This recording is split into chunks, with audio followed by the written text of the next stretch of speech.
Hi മക്കളെ, അപ്പോൾ ഇന്നൊരു എസ്തെറ്റിക് ഫ്ലവർ ഗാർഡൻ ആയാലോ. അതായത് ഒരു വോൾ ഡെക്കർ നമുക്ക് പേപ്പർ സ്റ്റിക്ക് വെച്ച് ഉണ്ടാക്കിയെടുക്കുക. അതിനുവേണ്ടി പേപ്പർ ചുരുട്ടി സ്റ്റിക്ക് പോലെ ആക്കിയാലും മതി കേട്ടോ.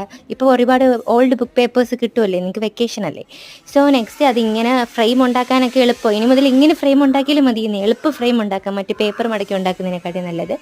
അതിനുശേഷം ഒരു സ്റ്റിക്ക് ഇങ്ങനെ വെച്ച് കൊടുത്തതിന് ശേഷം ഓൾഡ് ആയിട്ടുള്ള കളർ പേപ്പേഴ്സ്, വേസ്റ്റ് വന്ന ചാർട്ട് പേപ്പേഴ്സൊക്കെ വെച്ച് നമുക്ക് ലീഫും ഫ്ലവറും ഉണ്ടാക്കാം. അപ്പോൾ ഫ്ലവർ ഉണ്ടാക്കുമ്പോഴത്തേക്കും നമ്മൾ വരച്ച് വെട്ടിയെടുക്കുമ്പോഴത്തേക്കും ഒരു കളർ ചാർട്ട് പേപ്പറിലോ കളർ പേപ്പറിലോ മറ്റൊരു കളർ വേണം സെൻറ്ററിൽ കൊടുക്കാൻ കേട്ടോ. അത് ഒട്ടിച്ച് കൊടുത്താൽ മതി. അപ്പോൾ നമുക്ക് നല്ല എസ്തറ്റിക് ആയിട്ടുള്ള ഫ്ലവേഴ്സ് കിട്ടും, ക്യൂട്ടായിട്ടുള്ള കേട്ടോ.